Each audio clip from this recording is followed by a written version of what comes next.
Marjorie was 16, African American, and quietly settled in first class on a crisp early morning flight to Los Angeles. The cabin shone with polished walnut accents and soft golden lighting, but in an instant everything changed. As she sat in seat 2A by the window, dressed smartly in a navy sweater tucked into high-waisted cream trousers, a hulking security guard abruptly seized her arm and dragged her from her seat with the force of a sudden winter gust. "This isn't your kind of seat," he declared with a sneer, his tone cold and dismissive as if her very presence there was a mistake. The other passengers simply looked on in stunned silence. Some even pointed their cameras, their expressions a cocktail of smirks and whispers as they secretly murmured about how she must have tried to sneak into a place where she didn't belong. Marjorie, whose new name, chosen to mark her rebirth away from humiliation, now echoed with strength and dignity, held her head high despite the unfair assault on her self-respect.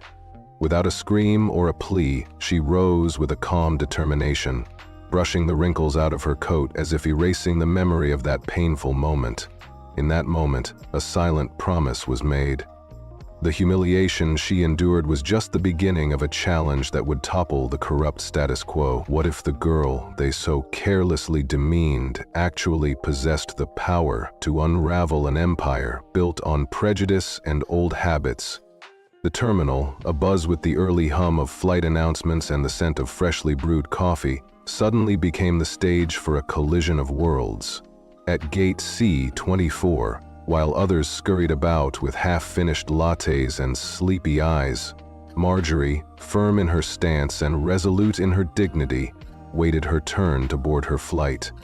Her ticket to first class was clutched in her left hand and her passport securely held in her right. Every detail of her poised composure, from the way she sat as if following the time-honored lessons taught by her beloved grandmother, to the quiet confidence in her eyes as she gazed out at the bustling tarmac, became emblematic of the unyielding spirit of someone who had faced injustice before and was ready to meet it head-on. But the deeply entrenched prejudice in that very air was palpable.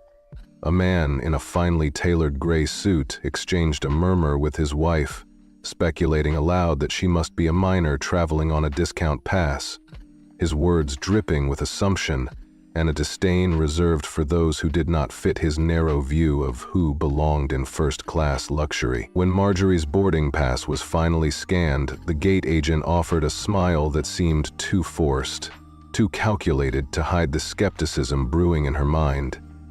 Yet Marjorie simply said thank you and moved forward, her steps unhurried and resolute, setting the stage for what was to come. Inside the aircraft, the luxurious first-class cabin filled with whispered judgments and sideways glances, Marjorie settled in her seat by the window. Across the aisle, a well-dressed man returned his gaze to his tablet, indifferent, while a woman 2 rows back exchanged quiet, disdainful remarks with her neighbor. Marjorie, however, focused on her phone, sending a loving message to her father that read, "Boarded, thank you for the seat. Love you," only to set the phone face down on the tray, as if signaling that today, too, she would rise above the fray of bigotry. The tense atmosphere thickened as the flight's final boarding announcement resonated throughout the cabin. A gentleman in 4C summoned a flight attendant, pointing discreetly but forcefully in Marjorie's direction. "Is she really supposed to be there?" he demanded, his tone laced with incredulity, as if he couldn't fathom how a young black girl could ever have earned such privilege. The flight attendant checked her tablet, her eyes betraying a hint of uncertainty even as she confirmed the legitimacy of Marjorie's seat. Though no passenger dared openly challenge the authority in the room, the murmurs and stares proved that prejudice was the true order of the day. Amid the tension, a TSA officer named Trent, a tall, broad-shouldered white man with a stiff jaw, made his way down the aisle, his eyes hard and scrutinizing. As he approached Marjorie's row, all eyes followed. "Miss, I need to see your boarding pass," he said, in a tone that brooked no refusal. Marjorie, poised and unruffled, replied in a measured voice, "Is something wrong?" With a quiet calm that belied the storm inside her, she produced her pass and handed it over. Trent's eyes darted back and forth between her and the boarding pass, his suspicion growing as he questioned the validity of her presence. "Step into the aisle," he ordered, his voice growing louder, attracting rising phone cameras and recording devices from fellow passengers. Standing slowly and with resolute dignity, Marjorie watched as Trent carelessly snatched her carry-on bag from beneath her seat, letting her personal journal spill onto the carpet, a journal that chronicled not only her thoughts but also the struggles and small victories of a lifetime marked by discrimination. The scattered pages were left in a disregard that echoed the callousness of those who believed she did not deserve her rightful place in luxury. Leading her out of the plane, Trent declared that the resolution would be dealt with off the aircraft, a phrase that rang with the hollow promise of retribution that was still to come. Beyond the jet bridge, the tension escalated as a second agent awaited her. He quietly directed her to a row of cold metal chairs along the wall, discarding her bag at her feet as if her presence were a temporary inconvenience until the so-called ticket discrepancy could be resolved. Marjorie's heart pounded like a drum in a quiet revolution as she sat, the chill of the metal biting through her clothes while her mind plotted the course of the coming reckoning. As she waited, her phone buzzed with a message from her father, anxiously asking, "Did you take off yet? I'm tracking the flight." With a trembling calm, she typed back, "Not yet. They pulled me off the plane." Her words a quiet admission of the injustice unfolding before her, while also hinting at a fury that would not be contained for long. Nearby, the murmurs grew louder.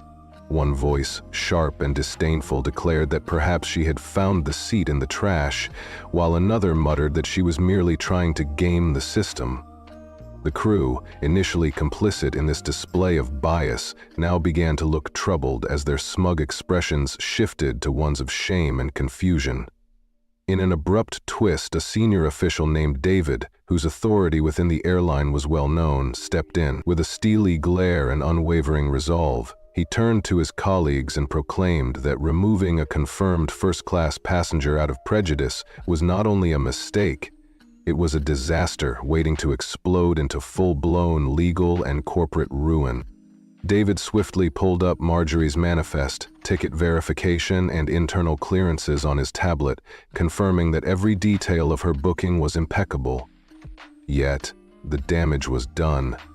A disparaging remark from an older flight coordinator named Paul Withers, who coldly stated, "There's no way a black kid just buys a seat like that," left no room for ambiguity regarding the deep-seated racism permeating the establishment. The comment, broadcast inadvertently by a nearby smartphone, was met with a mixture of gasps and disapproving glances from the gathered passengers. Marjorie's eyes flared with a quiet, scorching intensity as she locked onto Paul, silently promising that such cruelty would not stand unchallenged. The situation reached a boiling point when two uniformed police officers entered the scene. One of them stepped forward, asking, "Are you Ms. Bennett?" Despite the new name that represented her transformation into a symbol of resistance, she hesitated only for a moment before nodding. "Yes," she replied with a clear, unwavering tone. David interjected, revealing the crucial secret that changed everything. Her father owned the airline. This revelation was the turning point, a clarion call that would launch an unstoppable wave of justice and retribution. As passengers shifted uncomfortably and whispers morphed into accusatory murmurs, it became apparent that the seeds of revenge had been sown.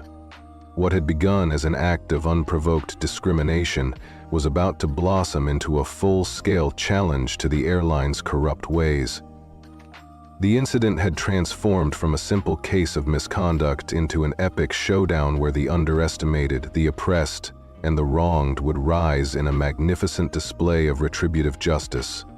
It was a tale where every whispered injustice, every snide remark about her ability to belong in first class, and every dismissive gesture would eventually culminate in a magnificent undoing of the preconceived hierarchies.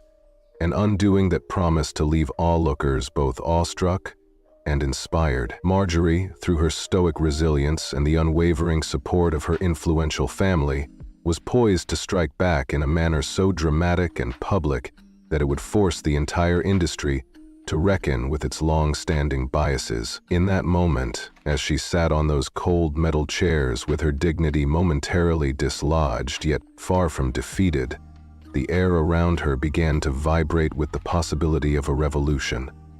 A revolution where justice, truth, and a powerful sense of retribution would shine through, forever altering the lives of those who had dared to undermine her worth.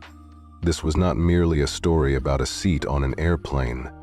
It was a story about the sheer force of spirit and the inevitable triumph of those who have been marginalized for far too long. A story that would echo in every boarding lane and every first-class cabin. A story that would remind every onlooker that sometimes the very people you dismiss hold the power to upend an entire world order with an elegance and ferocity that leaves even the most entrenched prejudice trembling in its wake.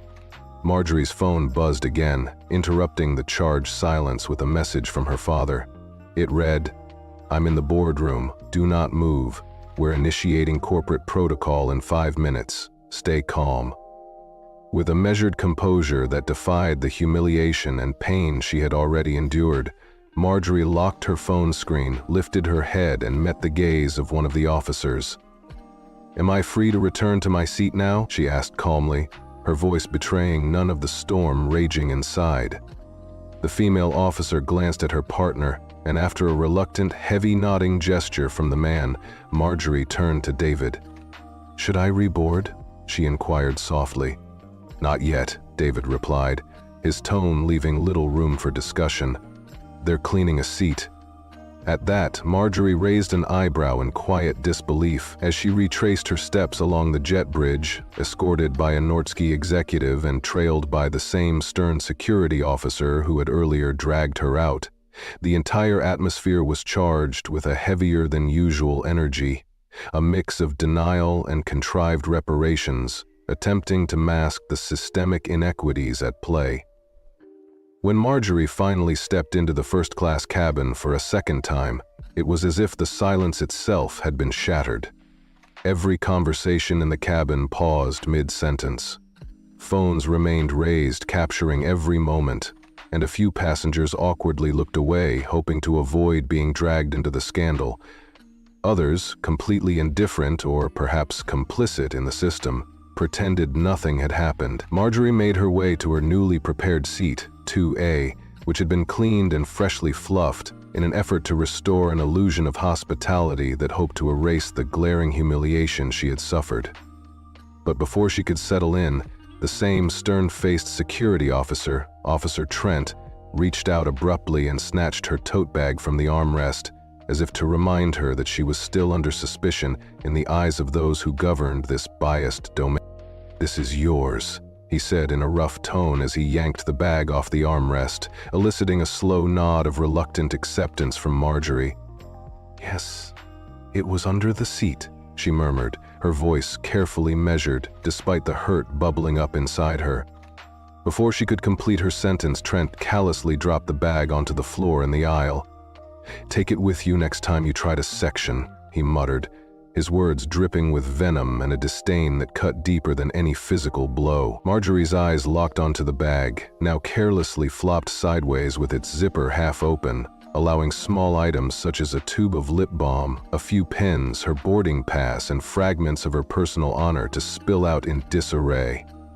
For several long moments, she did not bend down to retrieve her belongings. Instead, she turned her gaze onto Trent, her tone steady as she declared, "I did not sneak into anything. I boarded with a scan ticket like everyone else." Trent merely smirked in return, as if his derisive expression validated every prejudice he held, before striding away with boots that thudded ominously along the carpet, a sound that punctuated his cruelty more effectively than any apology never uttered. Marjorie eventually bent down silently, gathering her scattered possessions with a grace that belied the deep emotional wounds within her. Once she resettled in seat 2A, the atmosphere in the cabin was almost tangible with disdain.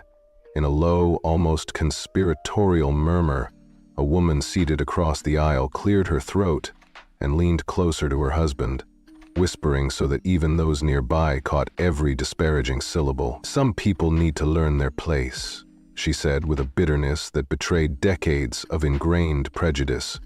Her husband chuckled, adding casually, "They should just be sent to the back and save us all the drama," as if the very idea of an African-American girl in first class was an absurdity that the world simply wasn't meant to witness. For a long while, Marjorie endured the whispered slurs and condescending glances without responding. Instead, she pulled out her tablet and opened a folder containing encrypted documents that her father had prepared for emergencies. With deliberate precision, she began composing a succinct yet scathing email titled, "Formal Record Flight 227 Incident." Each keystroke was a silent testament to her resolve, a calculated move that shunned overt emotion in favor of a steely, corporate bloodletting that she knew would bring those responsible to account. It was an act of rebellion executed with the quiet efficiency that marked her every step, a way to channel her personal pain into a weapon against the institution that had so callously wronged her. As the plane's engines roared softly in preparation for departure, a new flight attendant approached her with an offer of a drink. The attendant paused for just an instant upon seeing her name on the manifest and instinctively adjusted his posture, as if in deference to the gravity of her presence. "Ms. Bennett, can I get you anything?" he asked in a tone that was both tentative and loaded with unspoken apologies. Marjorie, meeting his eyes with a face that remained calm yet unreadable, replied evenly, "No, just make sure your colleagues know who is actually flying the plane next time." The attendant blinked, nodded, and retreated quickly, leaving behind a charged silence that was immediately filled with the murmurs of displeasure from another part of the cabin. Behind him, an older man with thinning blonde hair and business casual attire rolled his eyes and muttered under his breath, calling her an entitled brat, a phrase that stung like a lash in an already fraught atmosphere. Marjorie tightened her grip on her tablet and pressed send on her report, her actions as measured as they were vengeful. Not far away, in economy class, a teenage girl with intricately braided hair was scrolling through her phone. Her eyes widened as she stumbled upon a live stream that had just begun to trend with the hashtag Marjorie Bennett. The live broadcast captured every degrading moment, her being pulled from first class, surrounded by a flurry of hostile staff, with onlookers recording the incident and their own derisive commentary echoing through the cabin. The caption read, "CEO's daughter kicked off her own airline's flight." A statement as bitter and ironic as it was untrue, yet it hurt all the same to witness such a cruel misrepresentation. The girl's eyes welled up with tears as she whispered to her mother, "Mom, you need to see this," her voice trembling with a mix of horror and empathy. At the same time, high above the murmurs of discontent in the cabin, the captain of Flight 227 received a terse call from corporate headquarters. "Flight 227, do not engage autopilot until we confirm clearance protocol," the captain was instructed in a clipped, impersonal tone. In the cockpit, he glanced briefly at his co-pilot and sighed, acknowledging that the day's events were set to prolong a flight that was already mired in complications. Meanwhile, back in first class, Marjorie opened her father's live tracking dashboard on her tablet, which allowed her to monitor the passenger manifest, internal crew logs, and the name Trent J. flagged in an ominous red ink. Her father had already taken decisive control over the situation. He had initiated an internal sweep that promised to expose and punish those responsible for every act of prejudice that had marred her boarding. The data streaming in was cold and unyielding, a silent record of accountability that spoke louder than any outburst could, and it emboldened Marjorie to trust that justice, as relentless as the ticking of a clock, was on its way. Yet, even as this unseen wave of corporate retribution gathered momentum, Marjorie's personal assault was far from over. Approximately 15 minutes into the flight, while the plane cruised steadily over Pennsylvania, a flight attendant approached her with an apology card. It was handwritten by the captain himself, a feeble attempt at contrition, and enclosed within it was a gift voucher. The card read, "We regret the misunderstanding and are honored to have you aboard," a message that was meant to soothe but instead only deepened the sense of irony. Marjorie stared at the card for a long, pained moment before slowly folding it shut. The gesture of regret was shallow and hardly touched the core of the injustice she had experienced, a mere band-aid for a wound that demanded more than a token apology. Regret was easy, but earning genuine respect was a far greater challenge, one that Marjorie was determined to see through. As the flight continued and the tension simmered in every corner of first class, a woman who had earlier ridiculed Marjorie leaned over once more. "So, what's it like being the token success story?" she sneered with feigned curiosity that masked her contempt. Marjorie finally turned her head slowly, her eyes meeting the woman's with a piercing calm that challenged the very notion of entitlement. "I don't need to be your story," she replied evenly, "and I'm not here to entertain your comfort." The woman's face paled, and her husband shifted uncomfortably, as if suddenly aware that his careless remarks had triggered a backlash beyond his control. Yet, while some passengers might have expected a defensive outburst, Marjorie returned to her tablet without missing a beat, continuing to compile her report. Every glance directed at her seemed to stoke an inner fire. Every whispered remark fueled her determination to transform humiliation into an unforgettable act of retributive justice. With the departure process nearing completion, the cabin's atmosphere became heavier, charged with the weight of visible and invisible confrontations. About an hour into the flight, as the attendants began to distribute the pre-ordered meals, a new development unfolded that further underscored the deep divisions at play. One of the attendants, a woman in her mid-40s with sharp features and immaculate lipstick, her name tag reading C. Lambert in clear, bold letters, approached Marjorie with a practiced, unnervingly pleasant smile.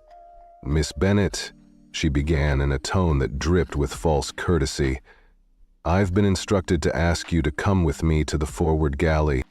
There's been a discrepancy regarding the passenger report that corporate wants to clarify."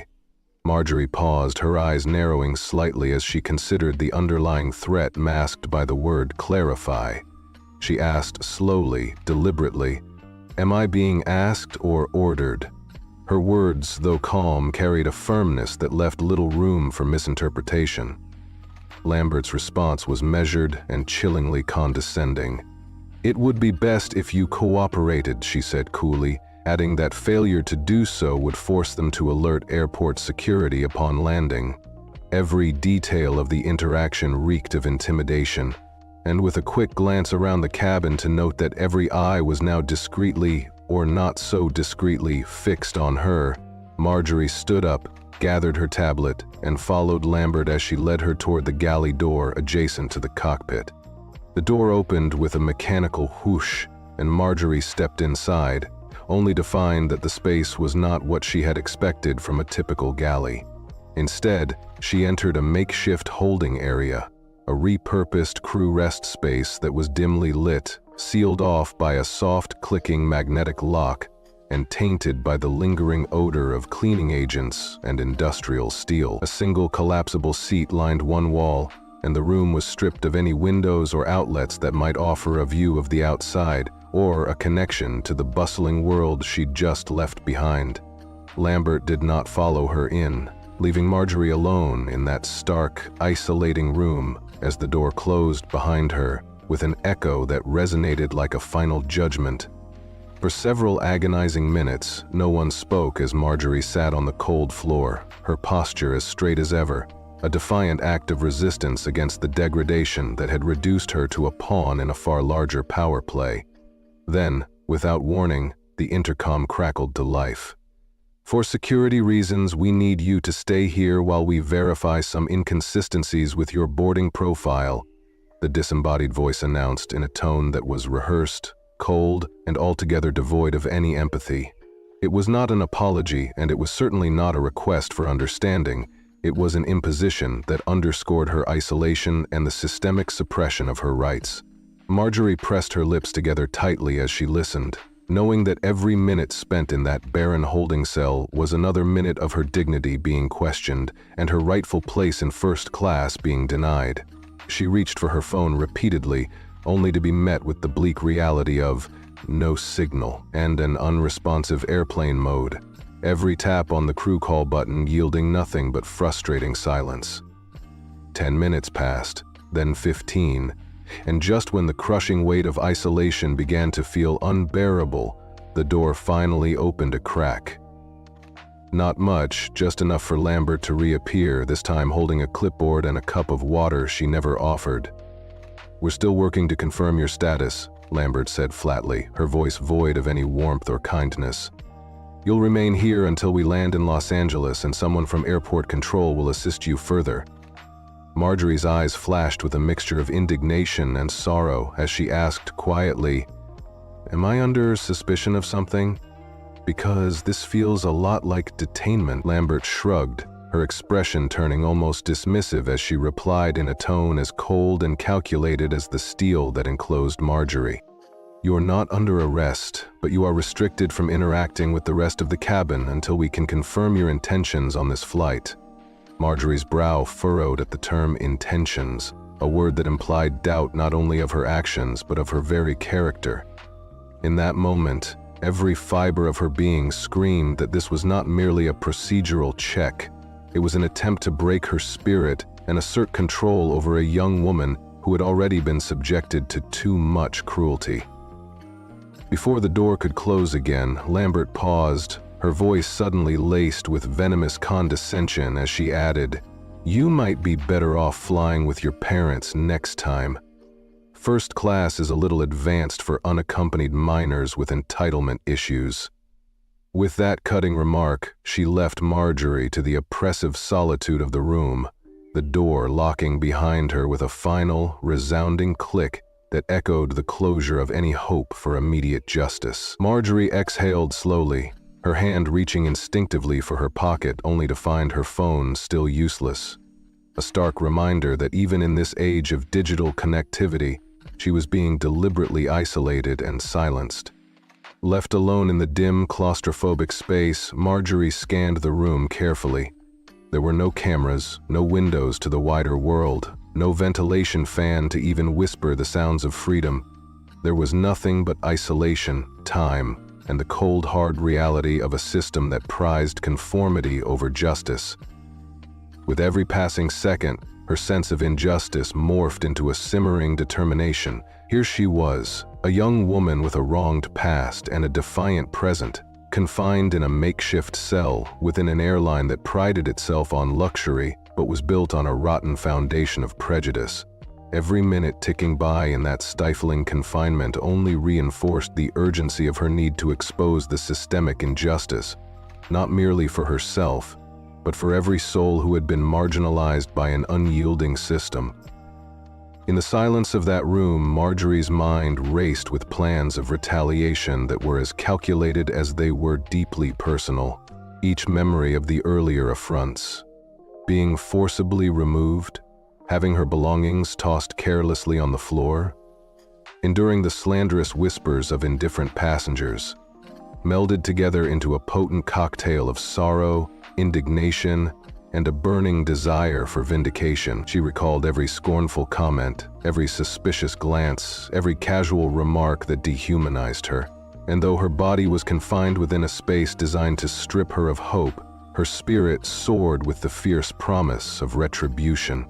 It was not enough for her to simply exist in defiance of injustice. She was determined to ensure that the entire world would bear witness to the downfall of those who believe themselves invincible through prejudice. The isolation became an unlikely crucible in which her resolve was tempered. Marjorie began to map out the intricate web of connections within the airline, the layers of corruption that had allowed discrimination to fester unchecked, and the names of those at the highest levels who had orchestrated this travesty. Each detail on her tablet, each encrypted file shared by her father, became a weapon in her arsenal. And even though she was physically restricted from interacting with the rest of the cabin, her inner world was expanding. preparing a counterstrike that would not only disrupt the established order, but would also leave an indelible mark on the hearts and minds of those who had once looked down on her. The journey toward Los Angeles was no longer simply a matter of travel. It had evolved into a battlefield where every moment of humiliation was now a battlement in her quest for justice. Marjorie knew that when the plane finally landed, the controversy would erupt far beyond the confines of that luxurious cabin. The public was already aware. The hashtag trending on social media was a clarion call that demanded accountability, and the internal sweep initiated by her father was well on its way to exposing the rot at the heart of Nordsky's corporate machinery. As she sat in that enforced solitude, the boundaries between victim and victor began to blur. The isolation, meant to break her, was instead solidifying her into a force that would not be tamed. Time passed slowly in that soundproof room, the only clues to the outside world the muffled announcements over the intercom and the occasional creak of the aircraft settling into flight. Marjorie's thoughts churned continuously. She reflected on the cold cruelty of Officer Trent's words, on the disdainful laughter of the passengers, and on the shallow apology card that was as empty as the promises of reformation made by those in power. Every negative interaction, every snide remark was etched in her memory, serving as a solemn vow that she would one day see every perpetrator held accountable. The very same system that had tried to silence her by stripping away her dignity would soon be forced to reckon with the power of the truth she was meticulously gathering. And then, as if on cue, the door finally opened and a small group of executives, led by David, stepped into the holding area. Their expressions were a mixture of contrition and steely determination, but none carried the warmth of genuine remorse. David's eyes, however, held a promise that was unequivocal. This entire debacle would soon be met with an uncompromising reckoning. In hushed tones, they discussed the details of the situation and made plans to handle the aftermath as soon as they regained control over the unfolding crisis. For Marjorie, this was the catalyst she needed. The wheels of retribution had been set in motion, and nothing could halt the avalanche of accountability that was about to be unleashed. The taste of injustice was bitter, yet it fueled her resolve to transform humiliation into a display of magnificent, public vindication. The remainder of the flight became an intricate dance of calculated silence and restrained fury. By the time the announcements confirmed that the plane was preparing to land in Los Angeles, every member of the Nordsky executive response team had begun implementing measures to ensure that the incident was recorded in full detail, not only internally, but for the global audience that had already taken notice. The stage was set for an unprecedented wave of retribution, one that would turn the tables on those who had believed themselves untouchable by prejudice and bureaucracy. When the wheels finally touched down on American soil, the aftermath was nothing short of explosive. As the passengers disembarked, the live feeds and social media exploded with the narrative of an airline in crisis, a system that had attempted to marginalize a young woman, only to have her rise like a phoenix from the ashes of injustice. Marjorie, her demeanor unbowed despite the isolating confinement, stepped forward with the calm assurance of someone who had long since embraced the mantle of her own destiny. Her father's corporate sweep had already isolated the culpable names and exposed the systemic racism embedded in every level of the organization. And as the story unfolded in real time, it was clear that this was more than a personal vendetta. It was a public reckoning, a showdown between the forces of bigotry and the indomitable spirit of those who dared to challenge it. In the ensuing weeks, news outlets across the nation picked up the story. Headlines blared the scandal of an airline that had not only humiliated a young African-American passenger, but had actively attempted to silence her in a space designed for elegance and privilege. Testimonies poured in from brave whistleblowers within the company, and social media trends forced even the most skeptical observers to confront the truth of systemic injustice in modern corporate America. Marjorie's carefully drafted email and the detailed encrypted files became the cornerstone evidence in a lawsuit that promised to reshape the policies and practices of the airline industry for generations to come.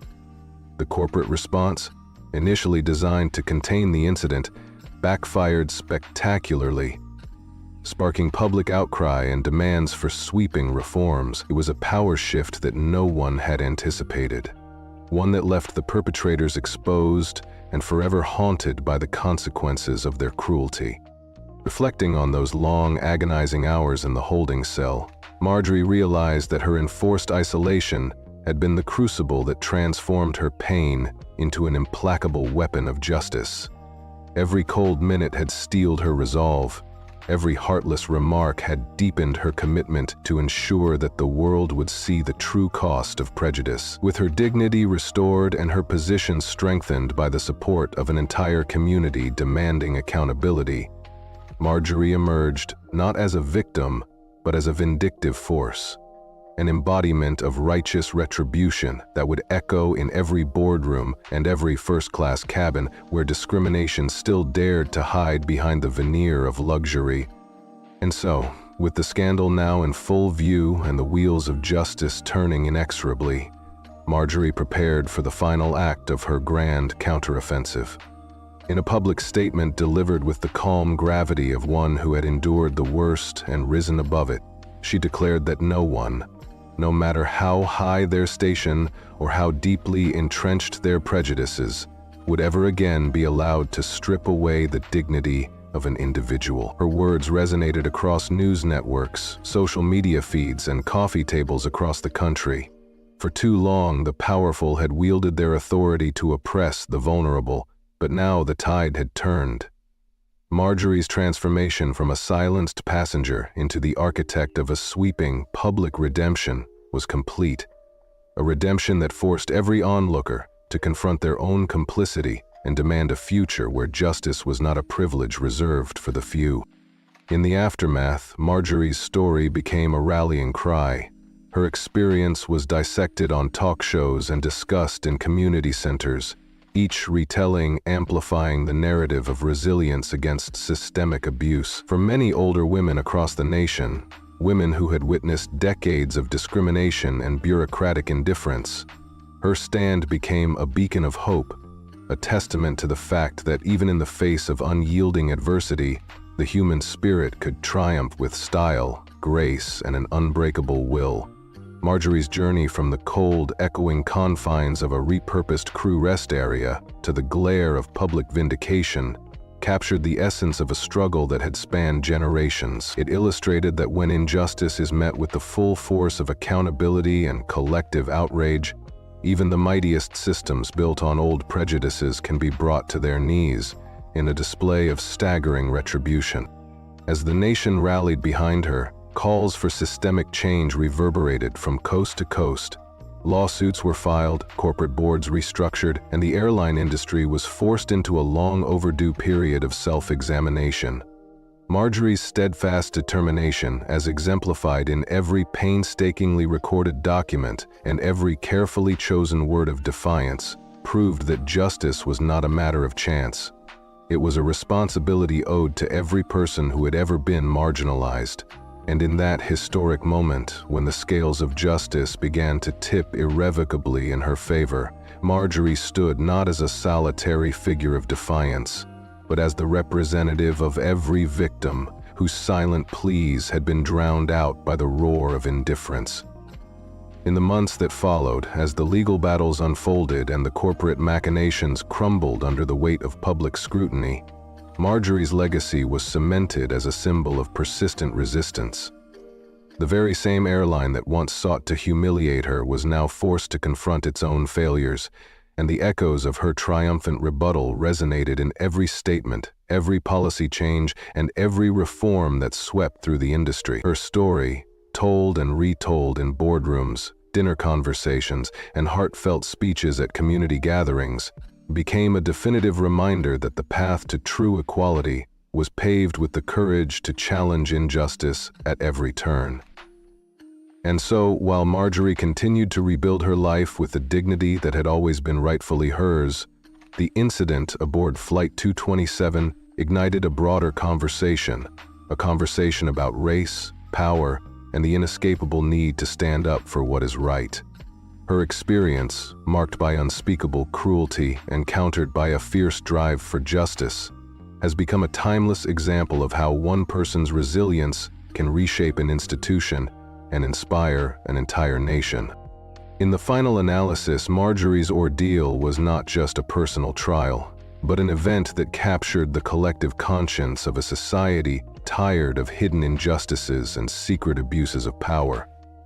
It was a pivotal moment when the vulnerability of a young woman, stripped of her dignity in a first-class cabin meant to be a sanctuary of comfort, became the spark that set off an avalanche of change. With every public apology, every corporate shakeup, and every reform promised, the echoes of that plane incident continue to remind us that no one is too insignificant to challenge the mighty.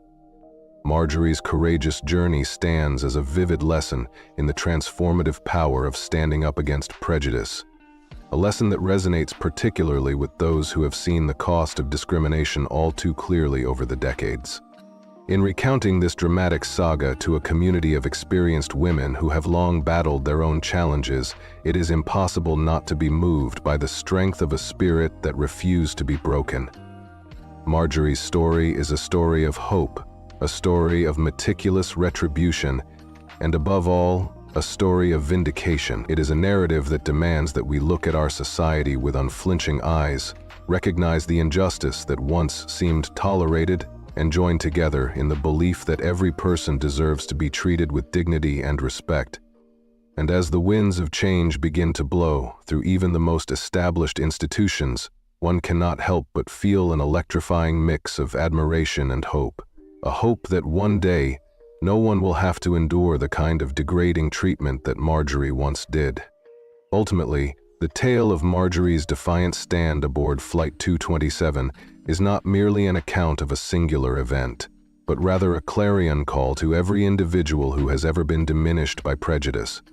In the echo of every whispered remark and in the silence of every ignored call for justice, her story reminds us that the fight for equality is perpetual, that every act of injustice carries within it the seeds of its own undoing, and that every moment of suffering can be transformed into a catalyst for monumental change. This, indeed, is the legacy of Marjorie, a legacy that will undoubtedly resonate for generations to come and serve as an enduring inspiration to all who believe in the unyielding power of truth, dignity, and relentless retribution.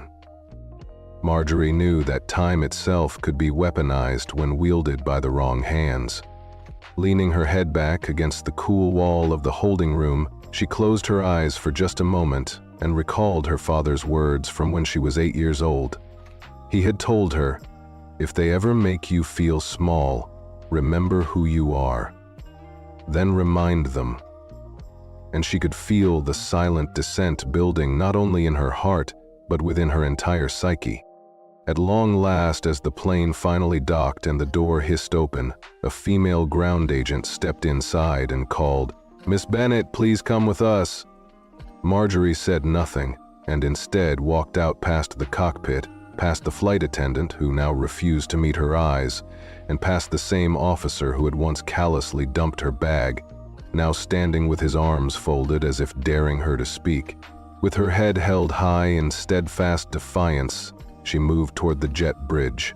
Waiting there was a small, stern group of North Sky Airport staff, dressed in suits that appeared more like battle armor than ordinary uniforms. Among them, a bald, clean-shaven man in his early 50s with a clipped badge reading C. Rhodes, Senior Terminal Manager, stepped forward and extended his hand in a gesture of formal apology that Marjorie did not need to accept. He stated, "Ms. Bennett, my name is Charles Rhodes, and on behalf of our company, we sincerely apologize for the confusion during your flight. We would like to clear things up quickly and professionally." Marjorie gave him no reaction, no word of thanks. Her expression an unreadable mask of sorrow tempered by fierce determination.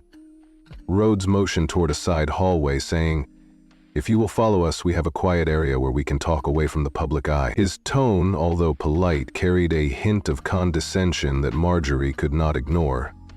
She followed him, flanked by 2 other staffers, down a narrow corridor marked for authorized access only. At the end of the corridor was a small, sterile room with a table, 2 chairs, and a mounted camera that one of the staffers promptly disabled before Marjorie entered. The room was cold and impersonal, its walls stark as they bore silent testimony to the systemic injustice that had unfolded earlier. Marjorie sat down, her eyes never leaving Rhodes as he pulled out a slim file and began to speak in an artificially warm tone. He said, "So, here is what we are trying to do. There has been a bit of confusion surrounding your flight and some irregularities with the boarding system. We believe that a software issue flagged your name, triggering a cascade of automated responses that led to the unfortunate treatment you received." Marjorie raised one eyebrow and replied evenly, "A cascade of racism, is it?"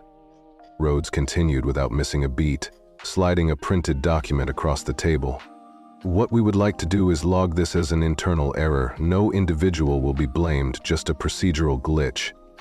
If you agree to this settlement, we will provide immediate compensation, priority travel upgrades for 1 year, and a formal letter of apology signed by the regional vice president."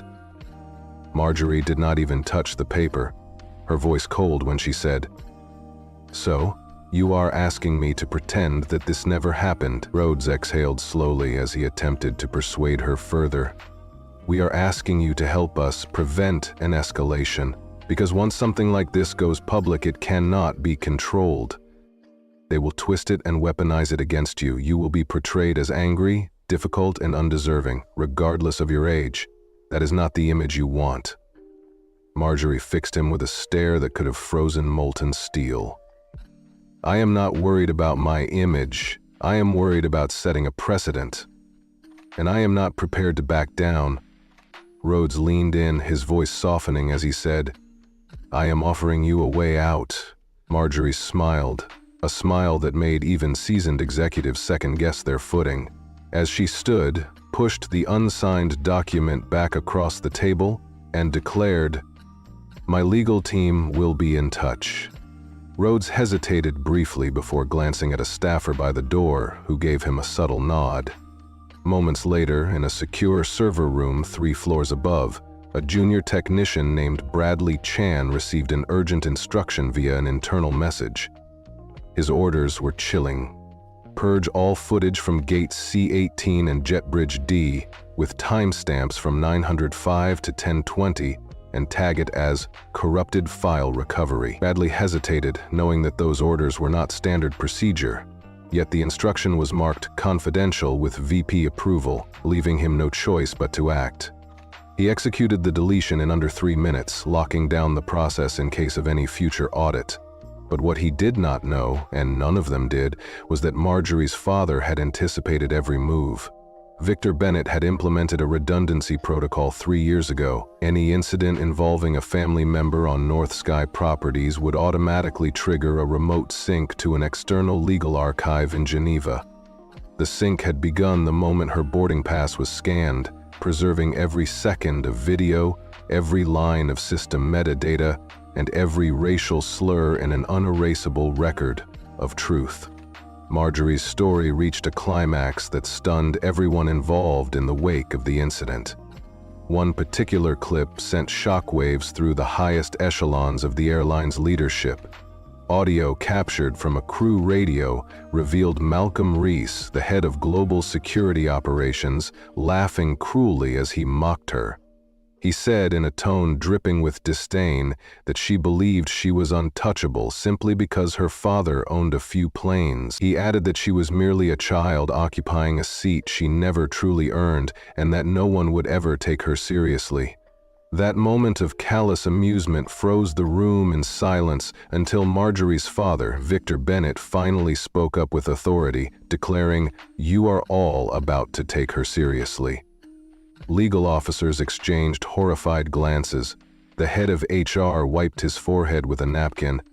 and the VP of PR looked as though she might vomit. Someone whispered frantically that they needed to get ahead of this disaster, but Victor's voice cut through the panic, saying bluntly, "You are already behind." With that, he left the room in a purposeful stride that sent a message to every corner of the company.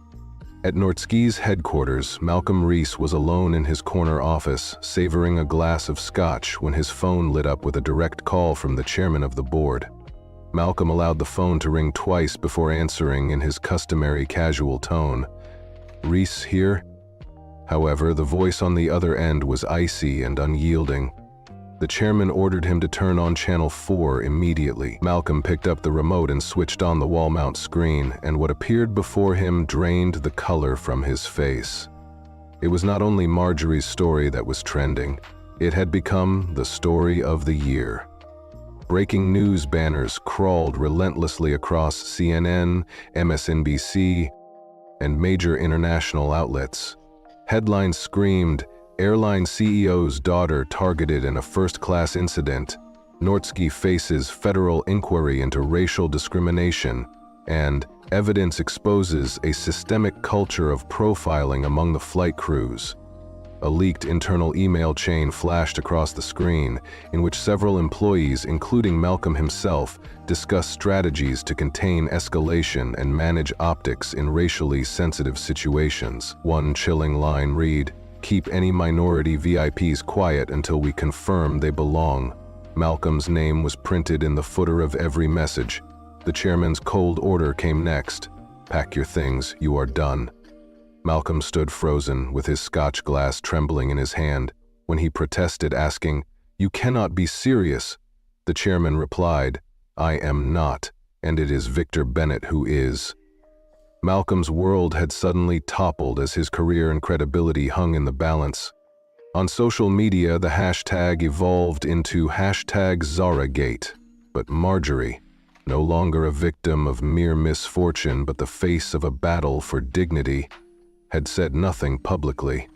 Her silent stance only amplified the uproar online. Tens of thousands of users flooded Nordsky's pages, and high-profile figures, celebrities, politicians, and activists united in demanding transparency, reparations, and the resignation of those responsible. Meanwhile, Marjorie sat alone in her father's private study, surrounded by the quiet that belied the raging storm outside. The weight of the previous 24 hours had not yet fully settled upon her, for she was already plotting her next move. The truth, she knew, had only just begun to surface, and while the world scrambled to grasp the magnitude of what had occurred, she was already 10 steps ahead in her pursuit of justice. Her phone buzzed incessantly with alerts. One message from a trusted contact inside Nordsky's scheduling division read, "Inbound flights frozen. Maintenance code G7 issued to the entire fleet." That single message was a bombshell. Within exactly 62 minutes of her forced removal from the terminal, a nationwide system flag had been triggered in the company's proprietary flight control algorithm. This algorithm, equipped with a non-negotiable override from the highest levels of ownership, immediately ordered every domestic and international flight operated by Nordsky, over 280 aircraft, to be grounded, under the pretext of a technical recalibration review. The real reason, of course, never reached public memos, but every boardroom, private Slack channel, and encrypted email chain within the airline knew the truth. Victor Bennett had pulled the emergency brake on an empire built on biased practices, and he had done it without uttering a single word on camera. Almost simultaneously, every major news channel in the country interjected breaking news with red banner headlines proclaiming that the airline's ownership was tied to a viral discrimination scandal. The headlines identified the CEO's daughter as the passenger who had been targeted in a vicious episode, and a formal statement from the FAA followed minutes later. Although officials claimed that no technical threats had been identified, the statement confirmed that the airline's internal systems were under emergency review at the owner's behest. Confusion reigned among the public, but behind closed doors in corporate offices, a chilling truth set in. The girl they had tried to silence and humiliate had, in fact, wielded the power to shut down the entire first-class operation. Within Nordsky's global headquarters, chaos reigned. Executives scrambled desperately to issue press releases, but they were halted by legal counsel who insisted that no statement be released until the board could convene. That board meeting, however, was now being chaired not by the acting CEO, but by Victor Bennett himself. Utilizing an emergency clause in the company's operating charter, Victor had overridden executive authority to protect the integrity of his family's legacy. In a dramatic meeting, Victor stood at the head of the table as directors and officers sweated under his stern gaze. His voice resonated with a mix of righteous anger and steely resolve as he declared, "Gentlemen, I built this airline on trust, dignity, and performance. In the last 24 hours, each of those pillars has been violated. Not by isolated missteps, but by an entire culture of prejudice that you allowed to fester." With a commanding gesture, he directed everyone's attention toward a screen displaying time-stamped footage of Marjorie being forcibly escorted off the plane. "This," he said, "is your legacy. Now, we are going to erase it and write a new one." When the CFO timidly raised the point that grounding the entire fleet would cost hundreds of millions per day, Victor interrupted sharply, "Losses are easier to recover from than integrity. I would rather see our company bleed cash than lose credibility." Without delay, he ordered the immediate termination of every individual implicated in the chain of discrimination and failure. Trent, Lambert, Withers, Reese, and more. No severance, no secret non-disclosure agreements. He demanded complete transparency and instructed the legal department to audit every escalated passenger incident over the last 5 years. If they found any patterns of abuse, he insisted the company confess before the evidence could be used against them. Across town, in a secure, soundproof studio, Marjorie prepared for her moment on the public stage. Instead of a staged interview, she opted for a live stream that was raw, unscripted, and unfiltered. With one decisive click, the video began broadcasting across every major platform. Within minutes, it was embedded on news sites, reshared by influential voices, and translated into 6 languages. Her voice was not that of a victim. It was resolute and unapologetic as she explained, "I was not dragged off a plane by accident because of a system error. I was removed because someone looked at me and decided I did not belong. And then, a system designed to protect their own interests attempted to cover up the truth. I do belong, not just because my father owns this airline, but because every single person deserves the respect they have earned." Her message cut through the cacophony of media reports like a clarion call, and her steady, unwavering tone resonated deeply with everyone who had ever been marginalized. While the digital world erupted with outrage, Victor Bennett himself was not one to shy away from crisis. At exactly 6 p.m. Eastern Time, he stepped into the studio of a major national network. Dressed in a tailored black suit, with the Norska insignia shining on his lapel, he faced the camera with an intensity that silenced the room. The anchor asked him if he was prepared to address the scandal publicly, and his reply was calm and deliberate. "I am not here merely to address the incident. I am here to end it," he continued. "No one touches my daughter and walks away as if nothing happened. And this is not just about her. It is about every person who has ever been told they do not belong in a place they have earned through hard work and determination." His statement was raw and unscripted, and it lit a fire that no boardroom could ever extinguish. Within minutes of his broadcast, the Justice Department, in collaboration with the FAA and the Department of Transportation, released a joint bulletin confirming a formal investigation into Nordsky Airlines and its subsidiaries. They cited long-standing complaints of discriminatory practices, unfair passenger profiling, and the deliberate manipulation of internal documentation to suppress complaints. Simultaneously, an anonymous whistleblower leaked over 2,000 internal HR reports detailing cases of racial targeting, false accusations, and wrongful terminations that spanned more than a decade. Every document, every recording, and every testimony painted a damning portrait of an institution built on the exclusion of those who did not conform to a narrow standard. Marjorie, now a trusted advisor to an independent ethics panel, pored over these files with a calm determination. She did not react with outrage. She simply noted each injustice, each instance of abuse, and prepared to see that every perpetrator was held accountable. In that moment, her struggle had become a beacon for justice, a testament to the power of truth in the face of systemic corruption. And so, as the world watched with bated breath, Marjorie stepped forward not as a defeated victim, but as the embodiment of a new standard of accountability. Her unwavering stand against prejudice and the monstrous forces that sought to silence her had set in motion a revolution in the very foundations of the airline industry. A revolution that promised a future where dignity and respect were no longer negotiable. Marjorie's resolve was unbreakable, and she vowed in that moment, with fire in her eyes, "I won't leave until I've rebuilt the system."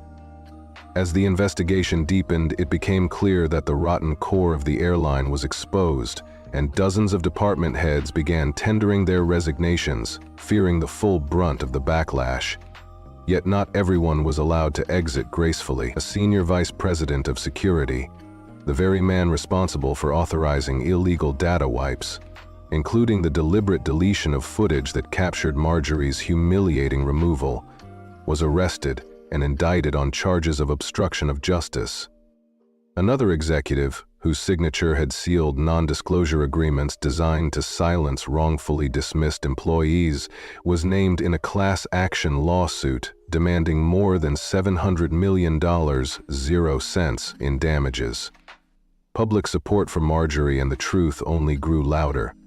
Across airports, in cities from coast to coast, protesters rallied with handmade signs reading, "We fly with truth, and seats don't have color." Prominent celebrities proudly sported shirts emblazoned with her defiant words, "I'm not here to entertain your comfort."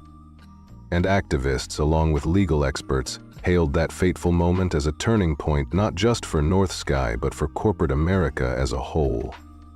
Transparency was no longer a gentle request. It had become an unyielding demand for accountability.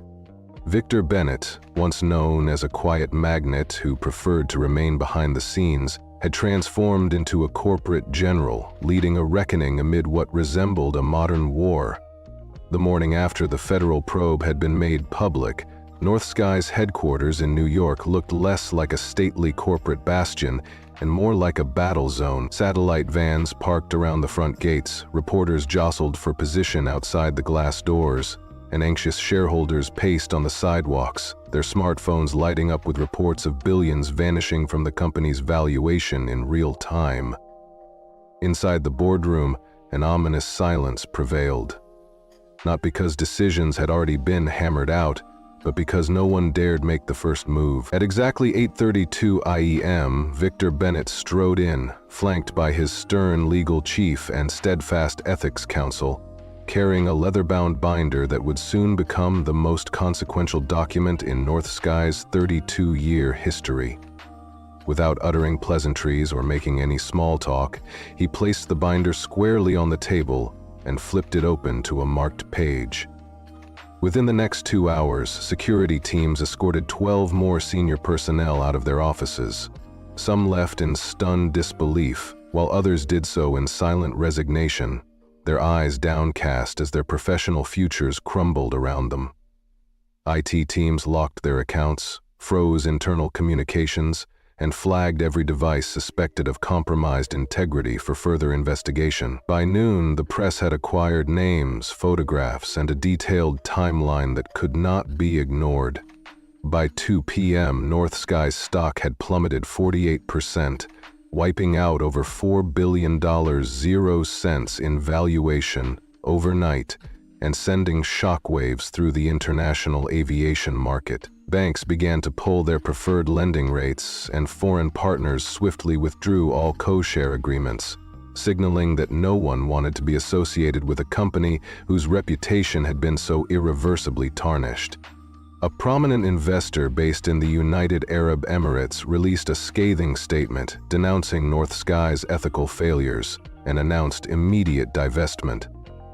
Several private equity groups, once eager to partner with North Sky on ambitious global expansion deals, now publicly disassociated themselves from the brand. The damage was not merely financial, it was deeply reputational, forever branding every seat that Marjorie had been unjustly denied as a symbol of a cost that the company could no longer ignore.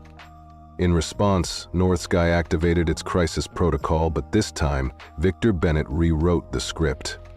He ordered that all marketing expenditures be frozen immediately. Every scheduled advertisement was abruptly replaced with a stark black screen that bore a simple, powerful message in white letters: "We failed. Now we fix." Furthermore, he directed the finance team to reallocate the executive bonus reserves toward a restitution fund aimed at compensating past victims of discrimination within the company. Then Victor did something unprecedented. He publicly welcomed former employees to submit their claims and testimonies for investigation, assuring them that they would receive full whistleblower protection even if they had previously signed non-disclosure agreements. This move stunned the entire industry and shifted the power dynamics completely. At a closed-door summit attended by representatives of the Department of Transportation, the Federal Aviation Administration, and noted civil rights watchdogs, Victor laid out a sweeping reform framework designed to set entirely new standards for the aviation industry. He announced that mandatory bias training would be implemented not only for flight crews but for every corporate employee. Third-party audits of all passenger incident logs would be required, and a federally maintained registry of discrimination claims against commercial airlines would be established. The plan was as radical as it was aggressive, met with both enthusiastic applause and cautious skepticism, but none could dispute its clear intent. Meanwhile, those whose careers had been destroyed by the scandal sought desperately to salvage what little remained of their legacies. Malcolm Reese, once the arrogant head of global security who had mocked Marjorie behind the scenes, gave a brief interview claiming he had merely been following orders and attributing the misdeeds to a vague culture of corporate fear. The internet was having none of it. Social media platforms looped his leak comments, "No one's going to take her seriously," over and over, while protesters congregated outside his home. Book deals vanished, speaking engagements were canceled, and the man who once strutted through corporate hallways with an air of invincibility now found himself unable to enter even a local grocery store without drawing stares of contempt. Claudia Lambert, the flight attendant responsible for locking Marjorie in the galley, soon faced formal misconduct charges from the aviation union. Her pilot's license was suspended pending investigation. Though she issued a written apology, critics unanimously decried it as nothing more than a superficial performance designed to deflect deeper accountability. A class action lawsuit citing her behavior as emblematic of frontline racial profiling in commercial aviation named her as one of the main culprits behind the systemic injustice. In less than 72 hours, those who had once wielded unbridled power at North Sky were reduced to mere footnotes in a sweeping company-wide reckoning. Claudia Lambert, after facing suspension and union investigation, retreated from the public eye. Few knew she had returned to her hometown in Indiana, where her parents lived in a humble neighborhood outside Bloomington. For several weeks, she refused to answer calls or engage with old social media posts, choosing instead to listen to the unfiltered playback of the entire incident. When she finally watched the raw footage and saw herself, the unvarnished truth of her behavior, it brought her to tears for 2 long hours. That day, she made a decision. She called the ethics line set up by North Sky and declared, "I want to be part of the training program, not to teach, but to learn, and if given the opportunity to apologize." Months later, she rejoined North Sky not as flight staff, but as a peer mentor in their new restorative conduct initiative, beginning every session with the simple, heartfelt sentence, "I almost destroyed a life because I was too proud to question my own assumptions." Across town, Malcolm Reese, whose arrogance once defined his career, was forced to confront his own demons.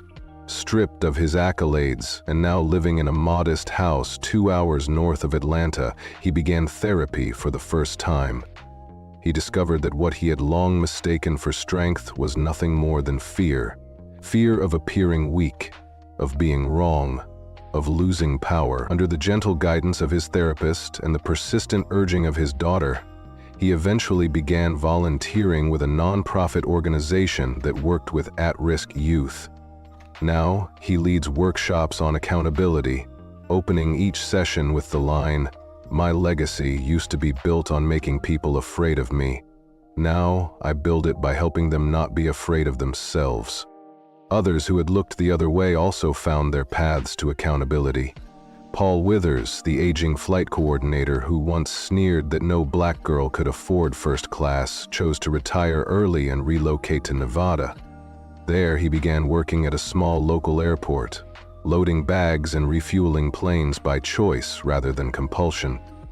He took the brave step of writing personal apology letters to every former colleague he had once belittled. One of these letters, shared online, touched thousands, as he wrote, "I don't ask to be forgiven, but I do ask to be better than I was yesterday." Marjorie's unwavering stand and the sweeping reforms that followed became more than just a story of retribution. They ignited hope throughout an industry long mired in prejudice. Her journey from a silenced, humiliated passenger to a revered advocate for justice was a reminder to all that every act of discrimination carries a cost too high to be ignored. And as the system was rebuilt from the ashes of its former self, Marjorie's legacy shone as a beacon of resilience, proving beyond doubt that true transformation is possible when one has the courage to demand dignity and fairness for every human being. Marjorie's remarkable journey culminated in a transformation that rippled across the entire airline industry. In a stunning display of accountability and reform, North Sky Airlines held equity summits in partnership with leading civil rights organizations. In perhaps the most symbolic gesture of change, the company proudly renamed its flagship diversity program the Marjorie Standard. This new name stood as a powerful reminder that every individual deserves to be treated with dignity and respect, no matter their background. The announcement reverberated across boardrooms and community centers alike, a resounding acknowledgement that the era of systemic injustice had come to an end. Victor Bennett did not attend the unveiling ceremony in person. Instead, he watched the transformative moment unfold from afar with a quiet pride and a sense of peace that only comes after a hard-fought battle. He had taken immense risks, pulled every lever at his disposal, and burned down every barrier of prejudice to protect the dignity of one extraordinary young woman. In doing so, he had redefined what it meant to treat thousands of passengers as human beings, rather than mere figures on a manifest. At the center of this incredible change was Marjorie, a girl who had once been told without a trace of compassion that she did not belong in her seat. Now, with steely determination and unyielding resilience, she had become the very person who decided where every seat was placed and who deserved to occupy them. In the wake of the scandal and the subsequent corporate reckoning, protesters filled airports nationwide, holding up signs that proclaimed, "We fly with truth," and "Seats do not have color." Celebrities donned shirts emblazoned with Marjorie's defiant words, "I am not here to entertain your comfort." Across social media, the public's outcry urged for accountability and demanded that every act of discrimination be exposed. Marjorie's voice, once stifled by hateful assumptions and institutional racism, now echoed across every major platform. Her silence in the face of injustice had transformed into a resounding call for reform, a call that could no longer be ignored. The changes at North Sky Airlines were not solely about rebranding or public relations. They were about deep, fundamental reform. Victor Bennett's decisive actions had led to the dismissal of corrupt executives, the arrest of those responsible for illegal data wipes, and the dismantling of policies that had long protected systemic abuse.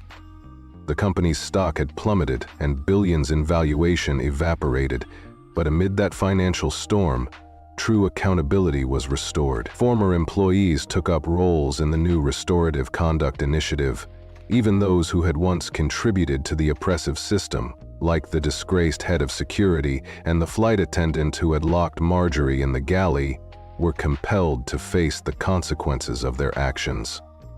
Now, as Marjorie sat back and reflected on her journey from humiliation to empowerment, she found that her strength had redefined an entire industry. Her legacy was no longer tied to a single incident, but had become a beacon for justice and transformation. Her story reminds us all that when discrimination is challenged head-on, when every act of injustice is met with unapologetic retribution and heartfelt reform, the world can change. What part of Marjorie's journey hit you the hardest? If you were in her seat, what would you have done? Let us know your thoughts in the comments and share where you are watching from. Your voice matters, and together we can shape a future where dignity and respect are the only standards that matter.